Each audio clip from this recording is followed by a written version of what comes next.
Ciao Juventini and welcome to episode 103 of the All JuveCast. We are coming off a vital victory, putting us very, very close to sealing the ninth straight Scudetto. Absolutely incredible. Great win, 2-1 win over Lazio. And I'm very, very excited, not only for the win, but to have someone who has waited patiently for a very long time. Due to the pandemic break and everything, the matches have finally resumed, and I am able to do something I love, which is have Juventini on for the very first time. And Arbi, it's an absolute pleasure to have you on. And he reached out to me on Instagram, actually. So it's another avenue that the All JuveCast is out under. And yeah, by all means, reach out if you want to be a part of this podcast. Arbi, Yeah, fantastic to finally have you on, my friend. I'm really happy to be on. That's great. We're gonna have a lot of fun. It's always nice when we have a win to recap on the show too. So that's great. Exactly. Before we get into it, I absolutely love carrying on the tradition, finding out how everyone became a fan of Juventus. So Arbi, if you don't mind, maybe share with us where you're from and how you became a Juventine. Sure. Okay, guys, I'm Arbi. I'm from Tehran, Iran. I'm Armenian, but I'm living in Iran. So it was 1997, which Iranian national team was going to the World Cup for the first time after, I don't know, like 20 years. So that was the time that I started following football, soccer in general. And back in the time, there were some panini cards, like small cards with pictures of players on it. So I was collecting them. And I had a card of Del Piero back then with the Sony shirt. And those black and white stripes just got into my head. I just remembered, oh my God, this guy looks so cool with this shirt. And a couple of months later, I was watching the Iranian national television showing some soccer, and I saw Juventus playing. And I just remembered, oh my God, this is the same player, this is the same team. What was the name of the team? And that's how it started. I actually started following Juve like a real fan from 1998. So the year which Lippi was sacked and Ancelotti was brought in. And I've been a hardcore fan since then. I've loved the club. I've followed it.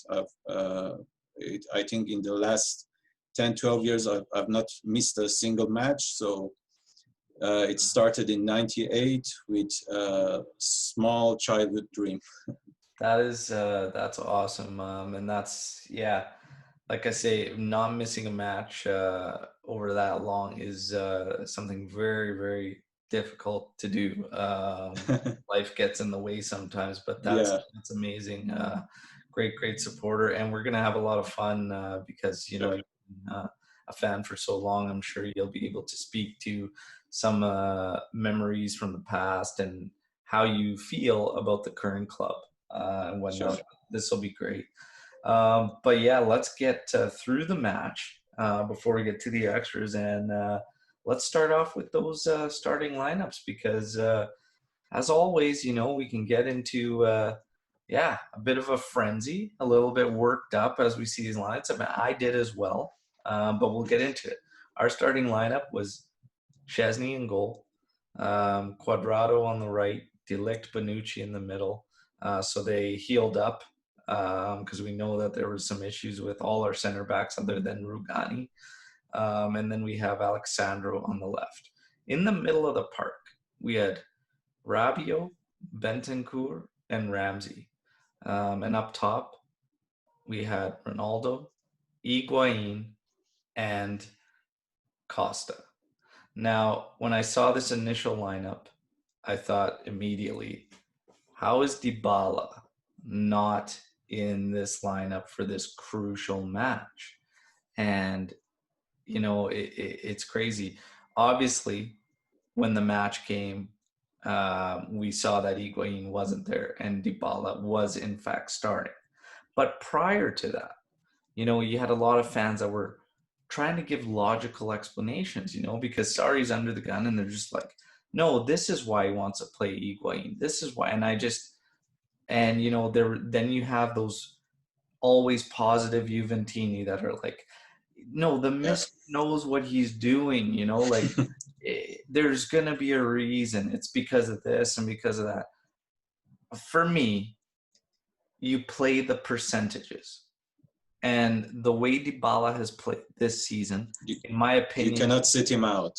exactly. You cannot sit him. He is arguably our best player. I believe he is our best player this season. Ronaldo's got all the goals, but Dybala does so much as well. And Absolutely. You play the percentages. This is a match that gets you pretty much seals it. Like it's very, very close to sealing the deal. It's absolutely ridiculous any way you slice it to not have him in that lineup. Then, of course, we get to the match. We find out that Dybala was dealing with some type of back pain leading up to it. But I found it funny how this info wasn't shared and everybody was trying to make logical explanations about Higuain in there. I'm sorry, and I love Pipita, but you cannot. Dybala's got to be in there from the start in a crucial must-win scenario. But I did like the midfield. Obviously, we kind of figured Ramsey would not give us 90 minutes, but I like the fact that all three of our technical guys were in there, and I thought that would give us the best way to play against a team that has five in the midfield. Normally, you would think Matuidi would be the pick, but he's so defensive and he's not great technically on the ball that it actually hinders you. So if you're going to have only three guys in the middle, while Lazio has five, you're going to want all three of them to be solid on the ball. And that's exactly what we had, and it was great. But I want to get your thoughts, Arbi, on the lineup. I mean, most of it was straightforward, but you seem to agree Dybala has to be in there, So First of all, when I saw the starting lineup, we knew that Bernardeschi was suspended, but I was still very happy to not see Bernardeschi in the starting lineup because, I can't take that guy. So Dybala not starting, I was very surprised, but after a while, we saw that Higuain had a problem during warm-up and Dybala started then. Also, it was very strange to see Ramsey starting because Ramsey in the previous games, when he came up towards the end of the game, he was like, he didn't have it in him. It seemed like that. But again, I was very happy to see players in the starting lineup that every one of them were suited to how Sarri wants to play, to the way that they can make short passes, quick passes, one-touch passes, and there was no Matuidi or guys that it's difficult for them to play a quick football. So first of all, that was my thought, to see no Bernardeschi, but after I saw Dybala in, I was totally happy with the lineup. Yeah, absolutely. I was as well. Now let's get to the match. So 7 minutes in, we're finding good passing. It's crisp, and we're kind of on the offensive, which was great. Costa takes a hit from well outside, but just right at Strakosha. But that's okay. I don't mind guys starting to get into avenues, starting to have some hits. It looked like Costa started to get a free range role. Sometimes I don't always like that. And the reason is because you talk about Bernardeschi and the frustrations. We all know the frustrations with Bernardeschi. He is effective when he stays wide and pushes that defensive back and tries to go in behind them or make some good runs. But Costa looked like he was going to have a free roam in this one. Mm-hmm. A minute and a half later, Ronaldo getting played in by Dybala should have carried it in a bit, tries to take a quick one hit, and it was a little bit weak off to the far side. But again, promising. Good crisp passing. We're getting in there. We're really on the offensive. Then we get to the 10th minute, and Dybala crosses one in. There's nobody there, but De Ligt gets to it back post. Quick play in, and instinctively Sandro heads at this thing, and it goes off the post. So warning shot. We all wanted that to go in. Didn't, but still promising to see Juve on that front foot. In the 16th minute, we out of nowhere seemingly, as Juve's kind of been control, Lazio with very little control, but they play a long ball up. We have three guys back there, and we cannot prevent them from securing this aerial ball, passing it around a couple times before finding Cataldi, who was trailing, and our entire team collapsed. We had five guys surrounding Immobile, I think, at that one point, and Cataldi comes in and he laces one, and it just ends up going wide to the left. And I'm thinking, you guys, like, you can't switch off so quickly. Like, I got frustrated because I'm just like, here's Juve being in control up until this point for 16 minutes. And with one opportunity, Lazio looks like they're going to score first. It's just, and that seems to be the story sometimes with Juve is we lack that. Defensive game seems so fragile sometimes. Yeah, exactly. And we lack that bite offensively when we need to really just like, you need to sense that blood in the water and that you're controlling, and you need to get that goal out of here. But yeah, I just noticed that. So Cataldi with a warning shot there.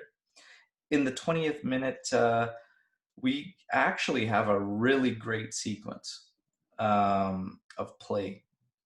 And it was Ramsey with a slide challenge, winning the ball. Bentancur finding Rabiot. Rabiot pings it to the far wing. Costa takes a 1v1. He ends up finding Ramsey in the area. Ramsey gets the ball to pop up. He tries to smash it, but the shot gets blocked. But what a nice sequence. You wouldn't get that with Blaise Matuidi out on the pitch. No way. Because there's no way he's going to ping that thing from side to side to find Douglas Costa on a 1v1. And these are the kind of scenarios you need to do, because everybody talks about teams parking the bus on Juve. Well, how do you beat a team that parks the bus? You have to move the ball quickly. And I talk about it all the time. Sometimes it's so frustrating when we try to make a switch a field, but we hit every guy along the way. And by that time, the defense has shifted, and it's the same. It's no different. You may as well not even have switched the play. But to have guys doing that and spraying the ball around is exactly what you need out of your midfielder. So it was a really nice sequence, even though nothing came from it. Nice to see, positive.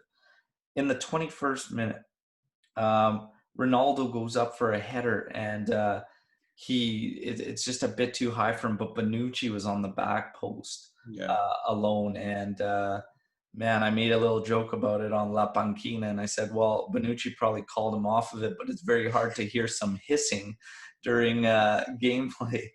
Just taking a little stab at Bonucci there. But unfortunate. Ronaldo's got to go for it. If you're a forward header like that, it was a good ball in. Got to go for it. In the 35th minute, a great run from Rabiot. Ronaldo plays him through, just driving run, ends up taking a hard strike, but short side. Strakosha was right there, so he stops it. But again, very nice to see Rabiot when he's in that mode and he's pushing the match forward. And then we have 36th minute. Ronaldo gets a clean header, just puts it wide the far side. Another warning shot. And then in the 9th, we get very, very, not in the 9th, in the 43rd minute, we get very, very sloppy, and Cuadrado with a lazy pass to Bentancur. With a very lazy play. Yeah. Lazy play in front of us. They come back, and we all know about Bonucci and how he defended. I mean, he's got to step to that. He was inching closer. He was caught between two minds. I don't know what was going on, but he's got to be better. Immobile smashes one off the post. Incredible. We could have come out 1-0 at the half. Obviously, we had a few opportunities, one off the post, but so did Lazio, and Lazio had some other good opportunities as well. Overall, this half, I felt like for all the control we had, we lacked that bite. We still lacked that understanding in the final Yeah. third. And for all that control, I thought the amount of opportunities we had, all those ones we kind of went through, I felt it wasn't enough. I still felt like, it's Should have created more. yeah, it's great to control that play and whatnot, but the amount of actual quality opportunities and that chemistry in the final third still was lacking. And I was frustrated that Lazio, with far less control, had just as many dangerous opportunities, really. We didn't go through them all, but I mean, yeah, I couldn't help but be left feeling that way. I looked through comments and I saw some Juventini who were just like, what a great half. Like, great first half from the team. I agree when it comes to our passing, but I also expected that. I expected that with the midfield of Ramsey, Rabiot, and Bentancur, that the passing was going to be a lot more crisp, and we were going to have good skill on the ball and whatnot. But I just felt that way. Arbi, I want to get your thoughts at halftime, how you felt about the team's performance at half. Yeah, first of all, one thing which is always getting on my nerves is how we start the match by putting the ball back and blasting it to the left side. I really don't get why we are doing that, why we just give the ball to the opposition at the first minute. But overall, I was really impressed with Rabiot making those runs, which Matuidi will never do, those kind of runs. Yeah.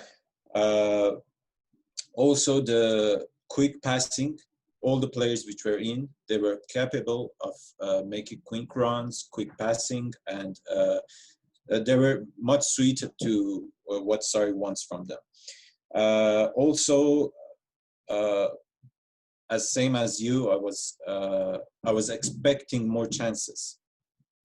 By the way we were playing, by the way we were passing the ball, players were moving around, making use of the space. I expected more chances, but I was happy with the general play, but I was not happy with the outcome. Also, defensively, Bentancur, he's really doing much better. I like him much better in the regista role than Mezzala. But again, sometimes he makes wrong decisions. He panics, and at the time that we need, when a player is approaching our box, we need players to push forward, to go for the ball. But everyone is just keeping it safe. Yeah. So these things were I think we should work on these kind of things defensively. Also, offensively, this midfield, I think, is what we should go forward with. This is what we should put our focus and with signing new players and anything. But I was just imagining if we saw Pjanic and Matuidi in this midfield, we would never see this kind of play. That's a great point, Arbi, and I wanted to, I actually missed out on talking that when we went over the lineups. I was happy to not see Pjanic in the lineup because I think, he's checked out. He's been on down performances for most of the season. There's no point. Let's get Bentancur in there and move forward, right? And despite all the rumors, Ramsey, Rabiot, we still don't know what's going to happen. So I agree with you. We need to move forward with this midfield. How did you feel about Cuadrado's performance in the first half? I found him incredibly frustrating, even Costa at times. I felt they slowed the play down a little too much when it needed to be kept moving, getting balls in, moving the ball around. I felt sometimes when it hit that side, and it was frustrating because we built a lot off that right side, I felt it was slowed down far too much. But Yeah, also, I noticed how much in that first half, when we talk about the lack of quality chances for all the control, like we had these opportunities here and there, but a lot of them are 50-50. Like we're talking headers, we're talking Rabiot taking a solo drive on his own. Um, so I'm still looking for that team play goal, and that creation and that understanding. And in this first half, what frustrated me was I saw that we were all playing ball at the feet with the defense completely in behind us, and nobody was trying to get in behind that space. And we were not looking at those through balls. yeah, I can think of one sequence where we did that, and that was when we got Ronaldo behind. And what happened? We were making all those quick passes, and he attacked that space in behind. Dybala played him in. Obviously, we know he took a shot that was muffed and went wide to the far side. But I wanted to really see that, and I felt they were slowing down the time. How did you feel about Cuadrado's performance in the first half? Cuadrado, I like about him when he goes up and down the flank, he moves. But the problem that I have, what he usually does, he goes straight to the side of the opposition box. He stops, thinks for a couple of seconds, and makes a back pass. Yeah. He can make the pass, even it's a back pass or it's a forward pass, but he can do it without thinking 3-4 seconds. That's what I think he should work on, because he goes there, he stops, looks around a couple of seconds, and makes a back pass. That's frustrating. Yeah. What's frustrating is, you have two guys with great pace in Cuadrado and Costa. And I just don't understand why the give and goes aren't there, because these guys, all they have to do is dish it off to one of our guys, mainly Dybala. Yeah, Will find you if you just outrun your man. And it's a hell of a lot easier to do it that way than try to win all these yeah, 1v1s all match, because all you're going to do is tire yourself out. You're just going to run yourself ragged. And that's what a guy like Costa does. We talk about Costa's poor ability to stay fit, how he can't play a 90 minutes. Well, he doesn't do himself any favors, because he's trying to win 1v1s all the time, every time he gets the ball. And it's just, there's easier methods, and I'm still looking for that in our final third play. But this was very, very promising from from terms of the passing sharpness and everything like that. So we get to the second half. Oh, but one interesting thing happened. We talked about it on La Panquina as we did the watch party. Agnelli and Ned were down in the locker room. Because when we come yeah. up for the second half, you see Agnelli come out with a little bit of a pretty serious looking manner. And I find it interesting, very, very interesting, how the approach at the start of the second half is kind of switched. So we get into this scenario where, as Juventini, we believe what we believe. A lot of us were feeling very, very good, very positive about the first half. I was, to some degree, not completely, because we wanted more chances, but I think to control that amount of play, but finish up the second half with Lazio hitting the post and looking dangerous, and us looking fragile almost every time they come up. I think Agnelli probably went down there to say, hey, it's time to seal this. Like, let's go. We're almost there. Get your shit together. Well, yeah, essentially, right? And this would be the second time, if that's what ended up happening, which I believe probably did.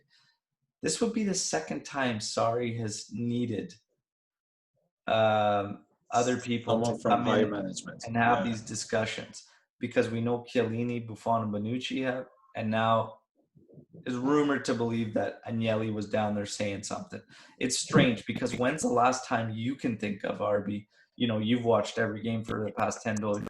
When's the last time you can think of Agnelli coming out at half from the locker room?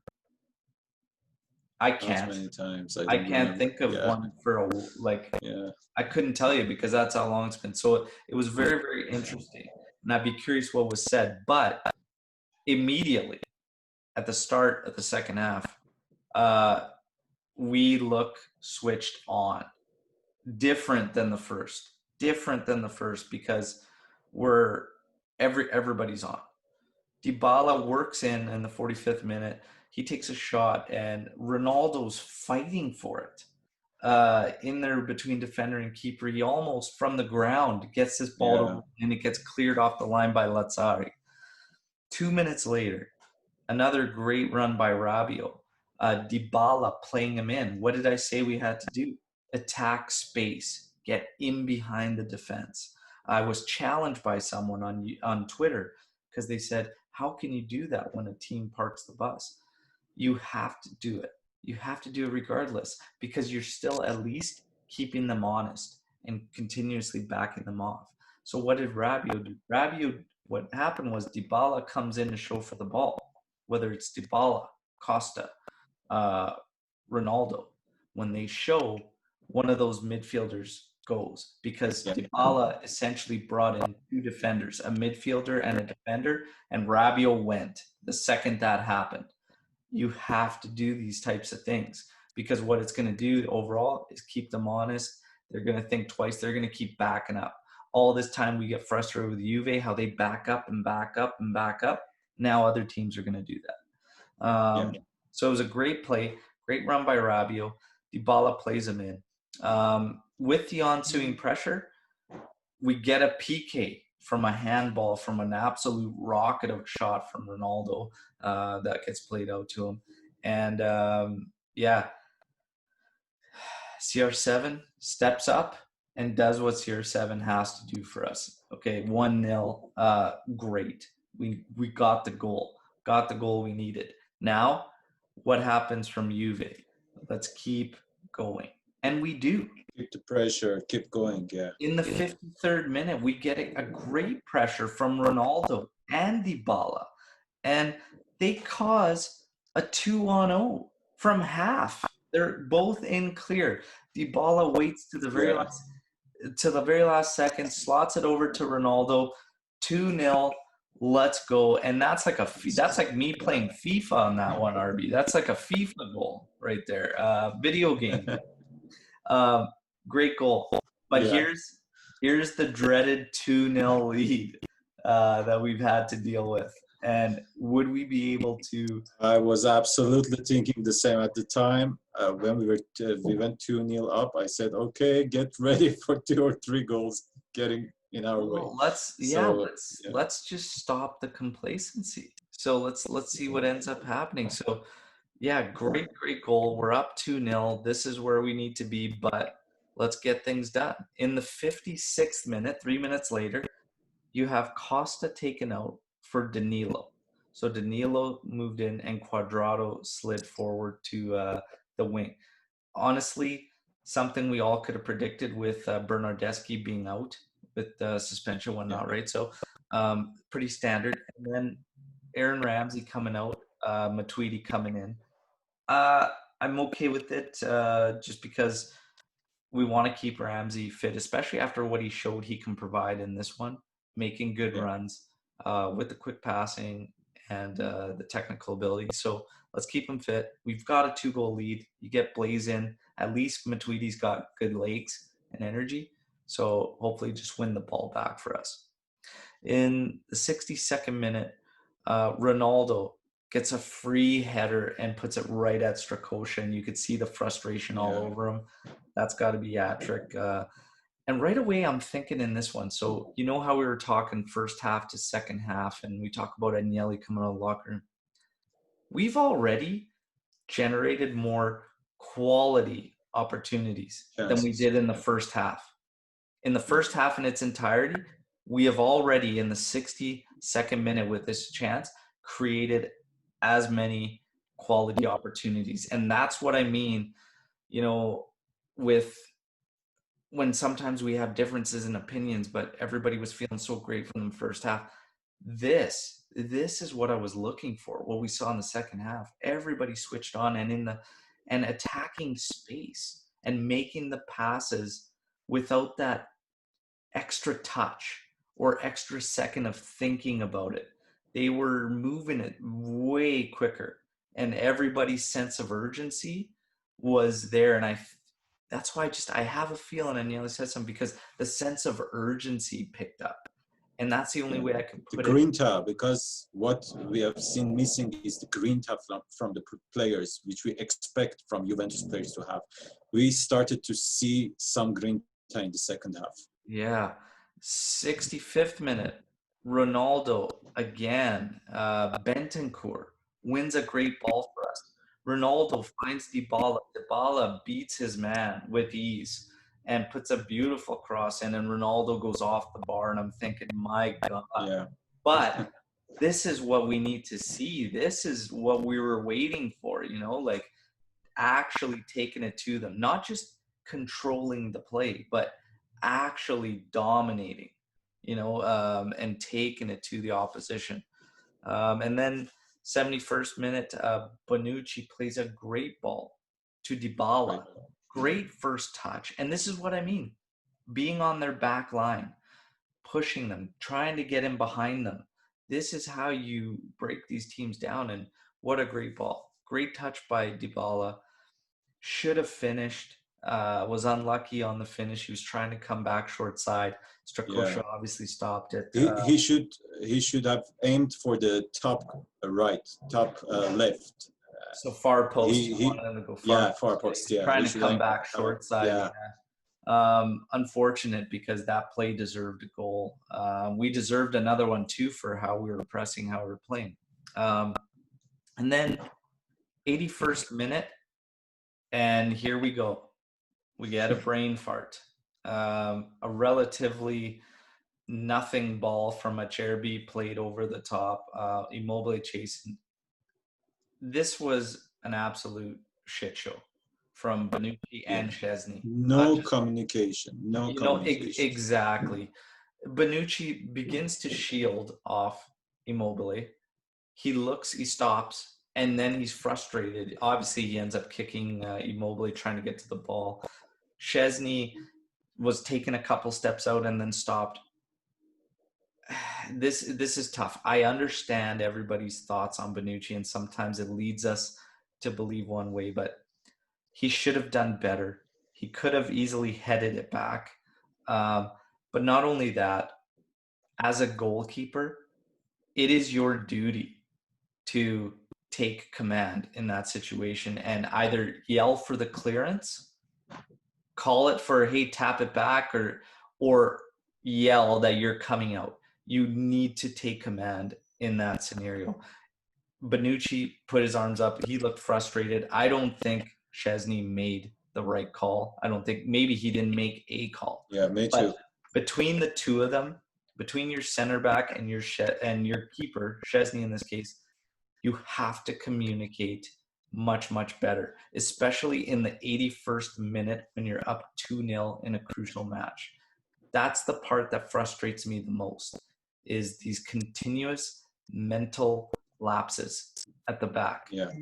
And as much as we can easily ride Bonucci and go at him, this is a two-man blame for me, Szczesny and Bonucci. Arbi, Exactly. You agree? Yeah. Yeah, absolutely. Bonucci as a defender, as the captain, as the guy who now must lead those that defensive line. He should have done better, but Szczesny should have shouted at him, should have called at him that, okay, Immobile is just approaching you, he's coming from behind. Be careful. Blast the ball, shoot the ball, do whatever you want. But I didn't see or hear Szczesny calling out to Bonucci. So it was an error. I can say it was a 50-50 error. Exactly. I agree. 50-50. I'm pretty sure Bonucci would agree with that too. So 89th minute, we get to the 89th minute. Rugani comes in for Dybala. And as if we weren't already stressed out because it's 2-1, now we get Rugani, and Lazio was pressing. Lazio was going for it. Yeah. I right away was like, I don't know if I would have got rid of Dybala because I just like the way he holds the ball, and he was having an Yeah, absolute great game. You see it all over Dybala's face. He's absolutely pissed off to be taken off, but he does. yeah, Even coming around the sideline, this is what I loved, and this is why, you know, I love Dybala, my son. He he picked up the ball on what's a Lazio throw-in as he yeah. stepped He off, and was he keeping it. walks for a couple steps, and then he looks around as if he's gonna pass it, and then he just drops it to the ground. And I just thought, there you go, there's your leadership, chewing up minutes. And then Ronaldo on a fast break does the same thing. He could have Yeah, broken, could have done some. He goes out to the sideline, he holds it, takes it to the corner. That's what we needed, the management. Big change from Sarri to put in Rugani, because normally I don't think he does that. And I've been talking about lately how disconnected his substitutions have felt. But, at the time I was just blown away because I'm like, Jesus Christ, Rugani. But ended up being a third center back. It made sense. I thought I would have rather kept Dybala in again, just from a ball control standpoint, but it's fine. It's the 89th minute. I also didn't anticipate we were going to get that much extra time, but yeah, we wrote it out. We went through it all. We got the 2-1 victory. Literally, now the magic number is 4 points. 4 points for Juve to completely seal it. However, that is only if Merda doesn't drop another point. So yeah. by the time we face Udinese in our next match, we will know if 3 points seals it for It'll be enough. Juventus. Yeah, We're almost there, everybody, and this was a big win. And I talked about in the preview to this match, my video on YouTube, that a win would do so much, not only for the players, the club, but Sarri as well. He needed this win. We need to get back in the winning mode. The team needed to feel it. You even heard about Rabiot speak to it. yeah. But the way we did it, and I know Lazio was missing a lot of key guys. They were without Correa. They were without Lulic. They were without Lucas Leiva. They were without um, there was another player, Luis Alberto. Luis Alberto is huge for Lazio, so I Luis understand Alberto that is. they were without all these guys. However, it was a must-win scenario for Juve, and regardless of what guys are out there, it was still good because of the style that we got the job done, and it was convincing. It was finally convincing, and it was Yes. great to see. Very happy. At this point, with what we had just gone through, I would have taken this victory any way, shape, or form. Yeah, But it was good in the second half. That second half is what I wanted out of Juve. That's what I expected in the first half. That's what I've been expecting all season, and I was really happy to see it. So at the end, I was very happy. That second half was fantastic. Arbi, your thoughts? First of all, what I wanted to mention is that I've noticed our set plays, corners or free kicks, have improved recently. I don't know if you have noticed that, but during last year and also this year, we were not making any chances out of the set plays. But in this game alone, I saw a couple of chances being made out of the set plays. And also, you could see in his face, he was sweating at the final minutes. And subbing Rugani on for Dybala was like a panic substitution that you could feel. He just wanted to get that win any way possible. Overall, I was really happy with some players. Dybala, man, that guy is untouchable. Yeah, Absolutely yeah. amazing. Absolutely amazing. We'll get to all that. Also, Yeah, yeah, also Rabiot was very good this game. And overall, the only thing that again concerned me towards the end of the match was us dropping our intensity and the tempo, and again being very fragile defensively when the players, position players, are all coming out on us. Our midfield should do much more, and also our defenders need to be more aggressive, I think.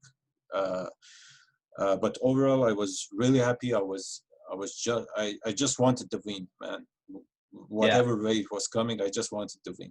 absolutely. Absolutely. I agree. And, we got the big win, stayed healthy. Bonucci on that play with Immobile that we talked about leading to the PK that Immobile scored took a yellow, so he's out for the next match. But it is Udinese. No disrespect to them, but hopefully carry on and get 3 regardless. So we'll see what happens there. But let's get to Twitter comments. Let's get to some comments from Twitter after this one as I open it up to all Juventini to see their thoughts. We've got at B Bobanov, Rob, who's actually been a guest, great guy. In a rebuild year with a team that's not fit for the coach, as we all know, should we give Sarri some credit if he wins the Scudetto, considering the growth he got from Dybala, now Rabiot? He also said he wanted Ronaldo to be the top scorer. Just a thought. We will definitely get to that. He also writes in, do you think that Barzagli leaving and Juve conceding more goals is a coincidence? Or maybe we're missing something? That's a really good call and a good point, because I don't know if many Juventini remember, but when we brought him in, we were struggling and we were leaking a lot of goals. And then we got solid. And now all of a sudden we're starting to leak again. So that's a good shout too. And, it's hard to believe that it's a coincidence. You know what I mean? Because we're still within the same season. So it's kind of tough. But very good shout there on that one. Luis DeVito writes in the words of Gattuso, sometimes may be good, sometimes may be shit. Honestly, he said, took some Ronaldo and Dybala brilliance. If one takeaway comes out of it, it's that partnership. Also, Rabiot had a strong game, so nice to see him develop. Yeah, I don't think this was a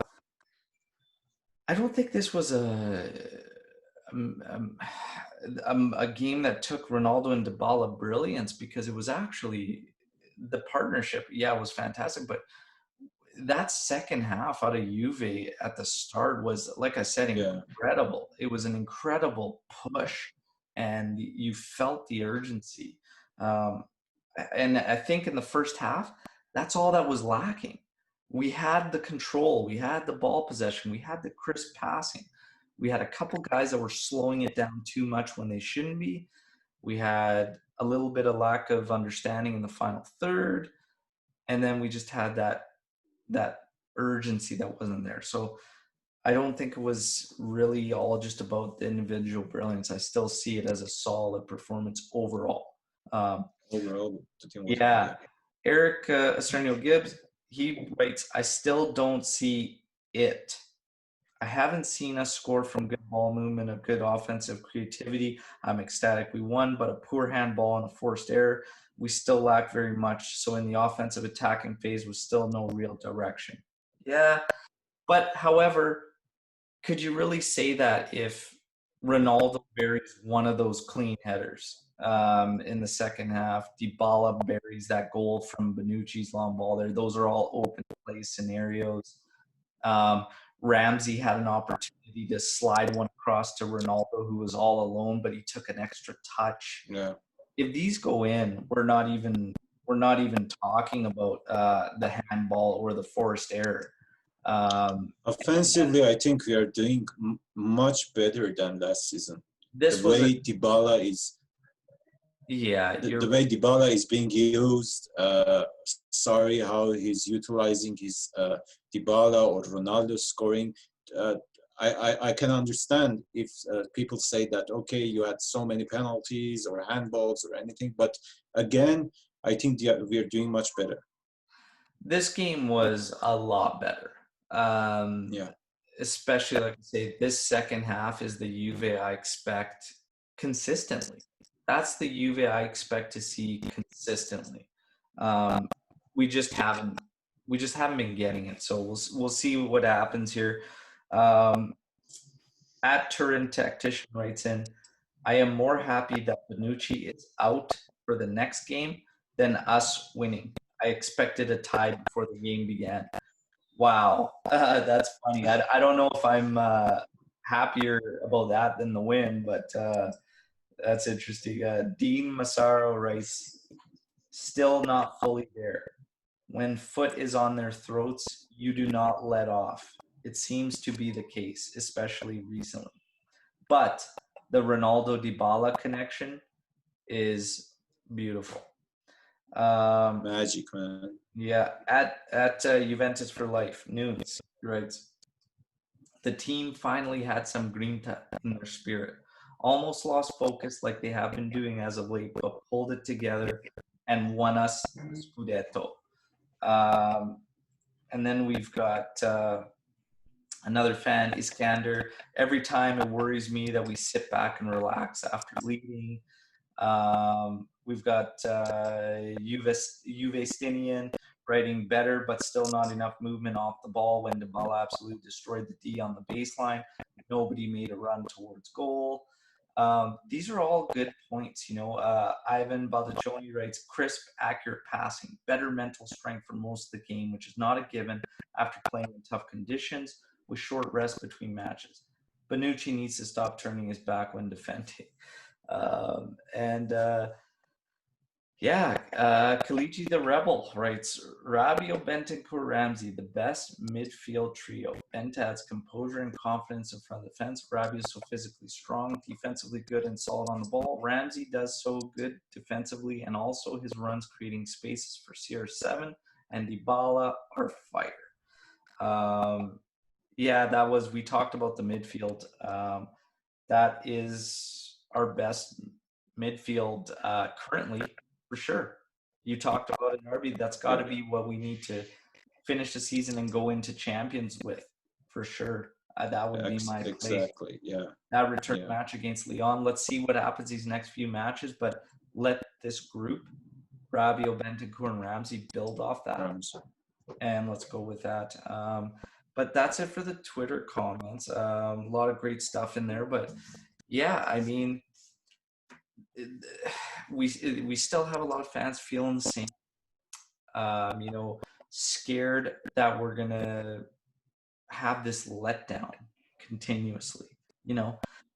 Is the mental toughness of the club the issue? Is Sarri the issue? Like, why does this continuously happen? Or we just hit that switch, almost where it's like, okay, we're gone, because we're not as strong defensively of the Juves of old, or we could shut the door for half an hour if we wanted to, a whole half if we wanted to, because there used to be Juve clubs. You would feel fine if, say, oh yeah, you want to sit back for 45 minutes, we can do that, no problem. We could do that blindfolded. We're not like that anymore, so where do you think the mental toughness with this club is at right now? Do you think that's the last key to the puzzle? Is it a mental thing? Is it Sarri? Is it the players? Why these letdowns? The most to blame, I see myself, the most to blame is Sarri, because Sarri is a great tactical coach. He's a genius, maybe. He knows how to play attacking football, but what he lacks that maybe Conte had. In Conte's Juventus, you would never see, or very, very few times you would see this kind of mental breakdowns. Conte, I see him as a great motivator, which Sarri is not. Players will bleed for him, they would go into the field, they would do anything they can till the last minute. I think the most person to blame for this issue is Sarri. He needs to get the players to feel the colors, feel the shirt that they're wearing. The players need to be proud of playing for Juventus and have that grinta and fight in them. So if they play like that, they will have focus till 90 minutes. But I think this is what Sarri likes. Also, Jurgen Klopp, you can see how his team plays. Liverpool, maybe they don't have all super players. There are some players that were average players, but he's taking things out of them that not every coach can do. That's what I think Sarri is to blame for most of all. Also, the players, they're getting paid a lot of money. They should know.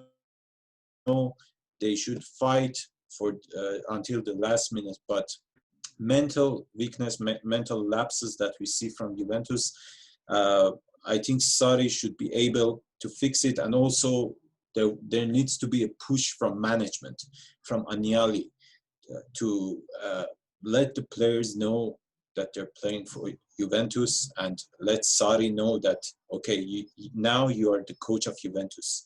This is all due respect to all the other teams that he has coached, but he needs to understand in Juventus, winning is all that matters.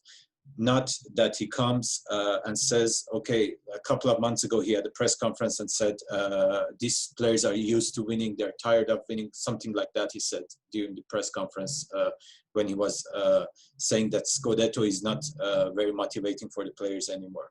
I can't see that.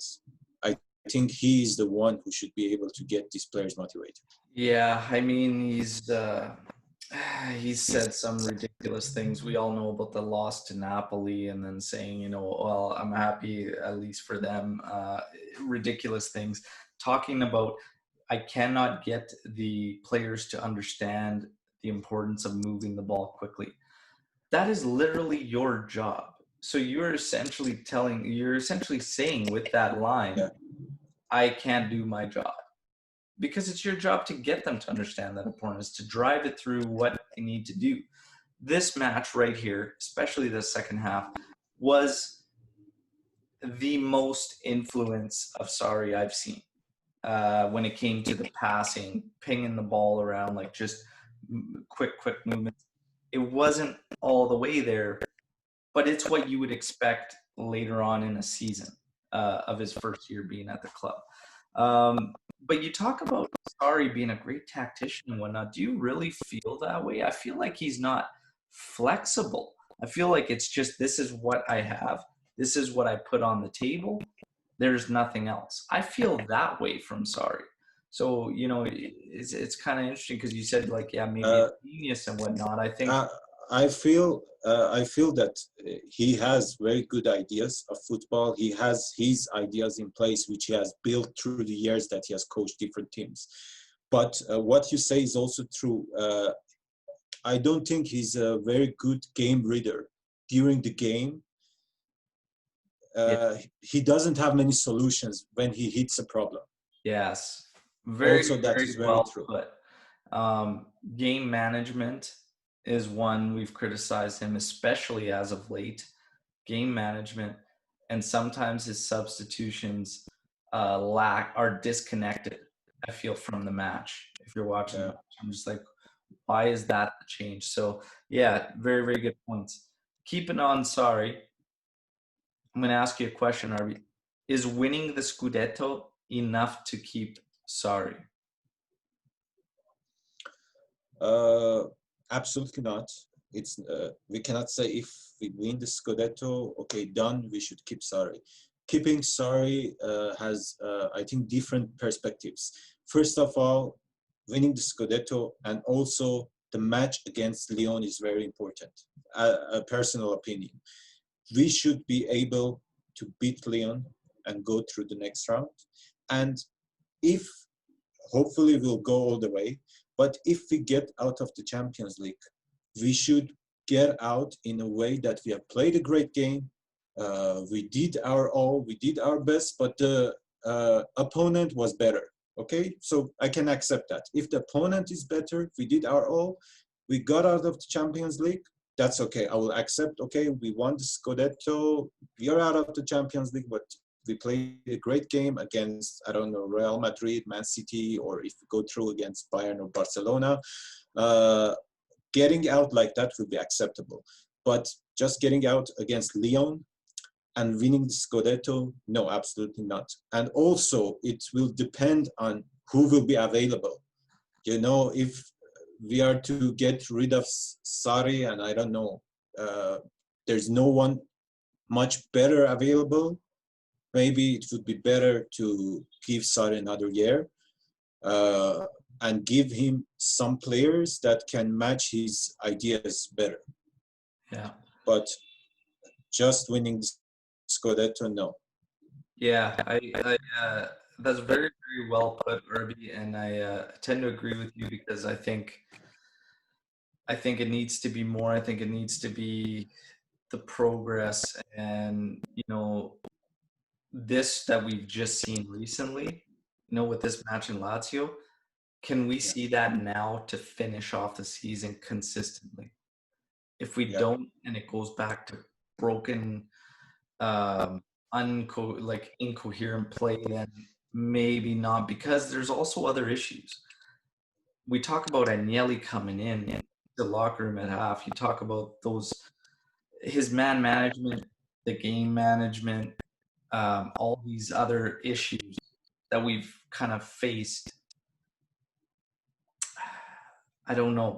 Is Juventus the right place for Sarri? I'm still not sure. So Not sure. it's a very, very hard question to answer, but I think we have to look at it at the end of the year as a whole.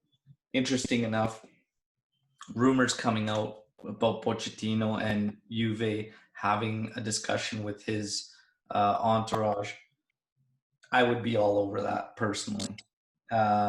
Real quick, Arbi, yes or no to Poch if that were a possibility? It will be a yes for Pochettino if Sarri does not convince me in these few games remaining and also Champions League. Yeah, it will be a yes. But a real upgrade on Sarri, I only see right now Guardiola, Zidane, or Klopp, which I don't think any of them will be available. So Pochettino, yes, if I'm in the Champions League, we don't show improvements, we don't go through Lyon, yes. Yeah, and again, be very, very interesting. I believe Sarri's got 3 years on his contract. So I don't know. We already paid Allegri for this year. So I don't know if they want to get into paying another coach that isn't actually there again. So we'll see what ends up happening. Cristiano Ronaldo. Cristiano Ronaldo in this match, I found it very, very hard to decide between Dybala and Ronaldo. You could almost share man of the match between the two of them. I gave the edge originally to Ronaldo. He became the first player to score 50 in the Premier League, La Liga, and serieA. Incredible. Absolutely incredible. He's having a great, great season. Absolutely. Was he your man of the match, or would you give it to Dybala? You could go either way for me. Yeah, it's really difficult because Ronaldo scored both goals. Yeah, because even scoring that penalty when there's so much pressure, it's not an easy job. Some people say, okay, that's only a penalty, but it's not an easy job.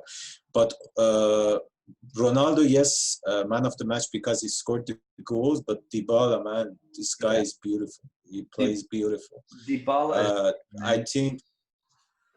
Yeah, Dybala is the player that we should build the whole team around, man. Exactly. Make him central. I've been talking about this lately, and it's interesting that you bring it up because obviously we have rumors about who that next number 9 is. So you have Milik, you have Zapata, you have Pinamonti as a younger one, but you have Gabriel Jesus. You have all these names being thrown out. You have Jimenez from the Wolves. I said in multiple tweets, and I said, we don't need to find the guy right now. Yeah. The reason is I would much rather take a younger striker and keep Dybala where he is and build around. False 9, false 9. And the other thing is, the part of this equation that people have to factor in is Ronaldo. because Ronaldo will always occupy that left spot as long as he's with Juventus. That's the way it is. Yeah. So if you bring in a guy that's the main guy, that's going to push Dybala back out to the right, which we don't want. You don't want to push him around to the wing. You want to keep him central and close to the goal where he needs to be. Yeah. Let him do his thing. So Zapata now, the rumor is, Atalanta has rejected 50 million euro offer. Anything more than that is ridiculous to me. And even 50 mil is quite a stretch. Absolutely. Yeah. In my opinion, people love him. They say, well, the physicality, that's what we need. Well, it is and it isn't. I mean, it's okay as a change-up, I feel. I feel it's okay to have that as a change when the game calls for it. Have a guy that's big and physical that can come in and do that job. But for our main 11, we just saw what a team can do when the ball movement's crisp, sharp, and where it needs to be. Absolutely. You don't absolutely have to have that physicality or whatnot. There will be some times where you need it, and it's good to have that off the bench, but we don't have to have that as a main guy, in my opinion. Zapata, more than 50 million. He's 29 years old. So somebody asked me, well, if Zapata's too old, because I'm just thinking, in a normal scenario, 29 years old is fine. If you want to do that for a couple of years, get a couple of years out of him. In our scenario, it isn't, because we have done that so many times now that we're still trying to clean up the roster with these guys. Higuain. Yes, Higuain. You can't sell Higuain, Khedira, which, by the way, there is apparently an offer coming in from a team in Qatar. So, my God, that would be amazing. To get this news after this win against Lazio, it's just like, oh my God, the stars are aligning. Cherry on top. 2020 is turning around. So there is an offer coming for Khedira, apparently. It might only be $5. I don't know what it is, but I will buy his plane ticket myself personally, man. I would fly over there and carry him on my back and take him the whole way if I had to. But yeah, Zapata, that's too much for me. So somebody asked, said, what would you do? Who would you try to bring in? I think Marcus Thuram would be a fantastic addition, because you got a young kid, 22 years old. Yeah. He can play any position at the top of a trident. Center forward, right wing, left wing. He can play any of those. And his value is probably going to be very close to what Atalanta refused for Zapata. You can probably maybe get Marcus Thuram for 40, and even if they bump it 50, that's fine, because he's 22 years old. You will always make your money back on that guy. So, and this allows us to keep Dybala as a main. I like a move like that. Even when we were rumored with Pinamonti, I like that move. Get some young guys to play in behind, to offer that support. What do you think about that? Do you agree with that, Arbi? What do you think? Hey. Yeah. Okay. Hey. Sorry, I lost you. What do you think about that, Arbi? Yeah. About Zapata and our attacking options. First of all, I think that whatever we are doing, we should not get ourselves into the same situation we had last year and also at the start of this year. Because we always have, we start putting out the lineup and then we start searching a place for Dybala. That should not be the way. We should find the best place for Dybala, where he's going to play, and then see, okay, for the starting lineup, who we need, who else do we need? We need a winger, we need a central forward. First of all, it should be that. Signing Milik, Zapata, all those guys, if we can sell somehow Higuain. It is nice, but if these guys will accept to be on the bench maybe on important games, because in 4-3-3, I don't see Dybala playing on the wings or any other place. Dybala should be that central player, central forward. So if we sign, I don't know, Zapata for 50 million, are we going to sit him out Exactly. and play Dybala as number 9? Or are we going to put Zapata over there and again start searching a place for Dybala? Sarri has shown, if we are going to keep Sarri, has shown during his Napoli days, he utilized Mertens as a falso nueve greatly. And he's starting to do it with Dybala again. I think we should focus on a younger striker, which he will be happy to be part of the team, to play some games, but again, to sit out some games. And also we should focus on selling Bernardeschi, Higuain, even maybe Douglas Costa, because we are bringing in Kulusevski. So we have someone for the right wing. We should start, I think, focus on the wings even more centrally. Centrally, I think we can get a really good, young, talented striker, and we can focus our money on the wings and also midfield. I think that would be much better. I agree with you. We got to wrap up real quick, so let's get last couple things. Has Rabiot become untouchable now with the performances he's had? Because he's been rumored a lot. Do you think he's untouchable? He should stay? Yes, absolutely. Rabiot, and I absolutely love how he's developing into the team. And I think Rabiot and Bentancur, these two are for now the untouchables out of our midfielders. Yeah. I'd always said earlier in the season, you know, when they were getting rumored with moves away, I would choose Ramsey to stay over Rabiot just because of what we were getting on the pitch ever since Ramsey had switched to Metsala. But this is a different Rabiot than what we've seen. He has been like beast mode.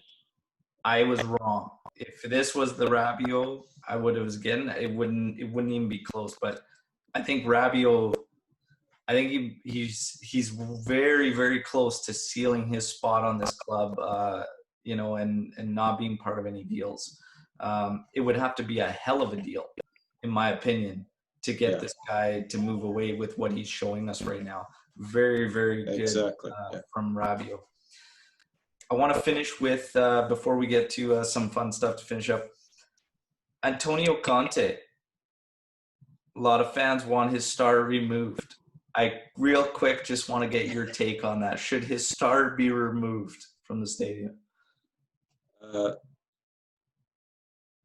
Antonio Conte, man, when I started following Juventus, this guy was our captain. I absolutely always loved him.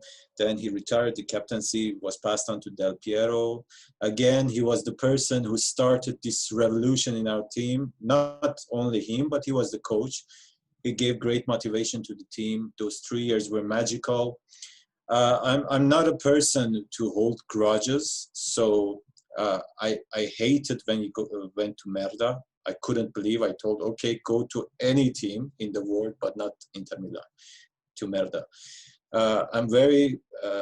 He lost his charm for me, but again, because previously he has done so much for the team. He was the captain. He was the guy, the coach who brought the fight back for this team. No, I will not erase all past good memories with him because of this year with Merda. Yeah, that's a good way to put it, Arbi. I mean, I'm kind of the same. And it might be unpopular or whatnot, but it is what it is for me. I mean, I can't take away what he did as a player for us, what he was a part of, what he represented. It really sucked. And I said, you know, I wish him the worst career-wise when he moves over to Merda. Any other club but that. Yeah. But even if you did that, even if you did go like he did to Merda and it's a job and you're doing your job, to say these words now and start to imply that teams always get the benefit of calls and all this and all these excuses, taking these little subtle stabs at a club that he was a part of, that he was considered one of the legends of, for managerial and as a player. it's absolutely mind-blowing. It's like, what are you doing, Yeah. man? He is literally, he could have left it as, I'm doing a job now for these guys. Leave it alone, but he's not. He's doing these little stabs, he's doing these things, and he's hurting his own legacy. So I understand Yes. the fans that are saying, get this clown star out of there. I understand it. But for me, what he did as a player, being a part of all of those clubs, being captain for a period, um, I just think it's, you can't really take away what he was a part of there, even his time as managerial. So just leave the star, but he is becoming one of those legends that nobody's really going to talk fondly of, and he's doing it Yeah. himself, Yes. unfortunately. But it is what it Yes. is. Same here. Arby, let's finish off with just a great story that you have. Any stories you have about your time as a Juventino, as you've been one for so long. Just wrap it up on an interesting story, maybe. Yeah. Maybe I can tell a story about first time I went to Turin to watch a Juventus game. The funny things happened at that time. First of all, it was 2003-2004 season. The first year that we had Nike as the shirt sponsor. So there was not much access to the internet like now those days. And I was like 15, 16 years old. So uh, we went to Torino with my mom, and we were looking for the training ground, asking people around, okay, where does Juventus Yeah. train? Because we couldn't find it on any other place. And funny thing that happened, the second day we were there, we were just walking outside in the streets of Turin, and that season we had just signed Nicola Legrotalia from Kievo, I think. So I saw Legrotalia in a restaurant sitting outside, and I was like jumping around. Oh my God, this is the new player, this is the new defender. And I went over there and got a signature from him, and he was shocked, like, who's this guy? And I was speaking English, and he didn't know English. And the game we went in Del Alpi Stadium, it was Juventus versus Roma. So the funny thing that happened is, okay, we don't get the chance to go to every game or to many games during our lifetime. It are small times that we can do that. So that was the game I went. The funny thing that happened during that game, I'm a huge Del Piero fan. Del Piero got injured in the 5th minute. Oh, So I was like, why, Jesus, why? I'm here for just only this one time, and Del Piero got injured. So he got subbed off with, I think, Dybala. And that game was also funny. We were leading 2-1. Dybala scored both goals for us. And on 19th minute, Jonathan Zebina, of all people, scored for Roma. This guy has only, I think, scored one career goal. And that goal came during that game that I went over there. And oh my God. it was That, ruined. Zebina ruined it for me. I can't stand Zabina. That's funny. That's Yeah, cool. So you've been to yeah, Japan a few times, seen a few matches. yeah. That's fantastic. Jonathan Zabina, wow. And even Ligrotalia, to see somebody pressing for that guy's autograph, he's probably like, what's going on? That's funny. That's great. Well, Yeah, thank you for sharing those stories. Thank you so much for being a guest and reaching out, Arbi. It's much appreciated. it Thank was you great, for all the great. support. It's been incredible. No, I should also just take a minute to thank you, Alberto, to making this great podcast for all Juventus fans, or English-speaking fans, because there are not many. The community is not the community which are focused on Juventus is not very big, English-speaking. So it is great to have you doing this post-match